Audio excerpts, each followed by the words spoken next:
Bonjour à tous et très bonne année 2026.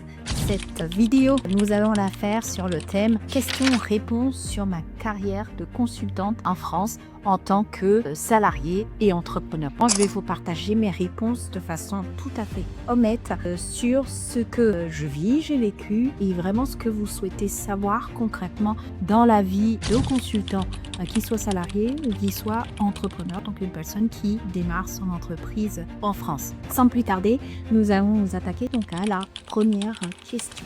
Donc, pourquoi j'ai quitté le salariat? J'ai toujours eu une envie de, vraiment toujours eu une envie de, j'ai ça. Donc, j'ai toujours eu une envie de créer. Et cette envie de créer, donc d'avoir une société et de développer quelque chose, ça c'était vraiment la première raison.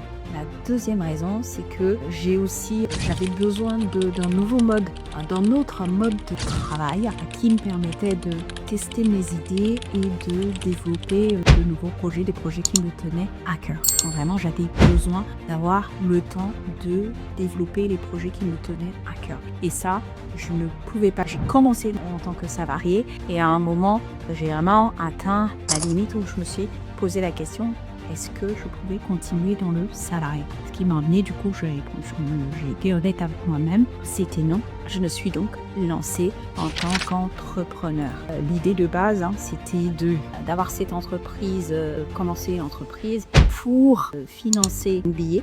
Par la suite, en fait, j'ai aimé mon quotidien, j'ai aimé ma façon de travailler, j'ai aimé le fait de lancer des projets qui me tiennent à cœur et progressivement, le MBA, il a été reporté. Voilà un peu comment ça s'est passé. Deuxième question, quel était mon revenu au début? Dans le salariat, j'ai commencé par travailler, j'avais un revenu assez bas, je dirais, par rapport à mon entreprise, par rapport à mes études, à mon niveau d'études, au domaine dans lequel je travaillais et puis aussi par rapport au marché. Donc j'ai commencé à 32 000, voilà, à 32 000, mais bon, pour des raisons personnelles, titre de séjour pour les personnes qui sont étrangères comme moi je l'étais à l'époque, j'ai pris le premier CDI qui me permettait en fait de pouvoir renouveler mes différents documents administratifs. Voilà. En tant qu'entrepreneur, la première année, donc j'ai réalisé, la société donc a réalisé 172 000 euros.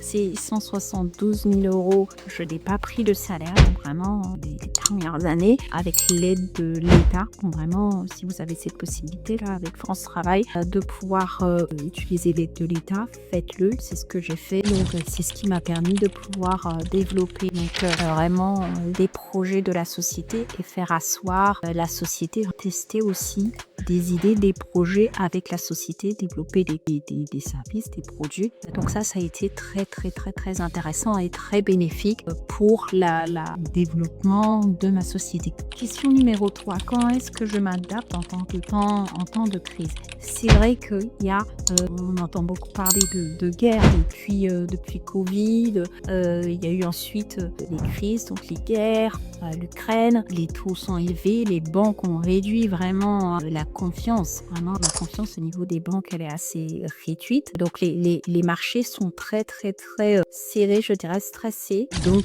dans les entreprises et donc les entreprises clientes, dans le conseil, il y a énormément de réduction de coûts, il y a énormément de vigilance aussi sur les plans pluriannuels. Donc je me suis adaptée, j'ai adapté ma stratégie à celle de mes clients, donc vraiment réduction de coûts. Je travaille aussi sur les assets, vraiment la construction d'assets pour l'entreprise. Et aussi, comment est-ce que je m'adapte? C'est de travailler sur des projets cœur qui ne dépendraient pas de situations de crise. Donc vraiment diversifier les produits et les services de la société. C'est comme cela que du coup j'ai développé donc le service de cybersécurité et d'autres services que j'ai mis en place dans le développement de solutions SaaS. Voilà un peu comment ma stratégie, mes différentes stratégies pour tenir en temps de crise. Est-ce que j'ai eu des moments de doute?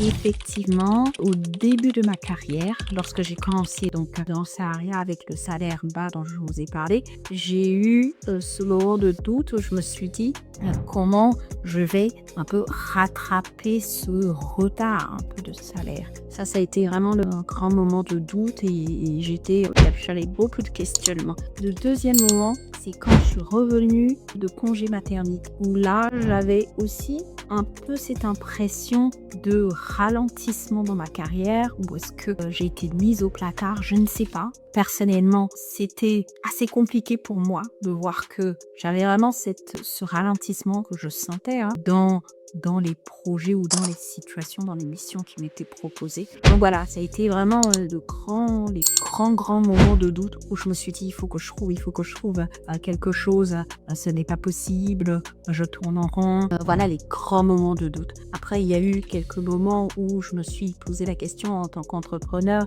qu'est-ce que je fais, les marchés que j'adresse, ce que je fais, mais ça, j'arrive à y répondre en lisant les stratégies d'autres entreprises, l'histoire d'entreprises, de géants, de leaders qui se sont implantés, des autobiographies, des biographies d'entrepreneurs à succès. Ça me permet de pouvoir effacer dans le temps un peu ces moments de doute. Une question simple, comment je résous, comment je réponds, je réduis les doutes, c'est vraiment, comme je le disais, lire des autobiographies d'entrepreneurs ou des histoires d'entreprises à succès. Ça me permet vraiment de pouvoir progressivement réduire mon stress et puis avoir des stratégies à mettre en place. Pour 2026, donc ma stratégie, je vais continuer donc vraiment à rester vigilante au sein de la société par rapport à ces temps de crise, un peu de trouble. Donc ce sera donc, je vais continuer à surveiller mes coûts, la diversification de mes produits pour ne pas dépendre d'un seul marché, d'un seul type de client, d'un seul secteur et vraiment résister aux crises, la construction d'assets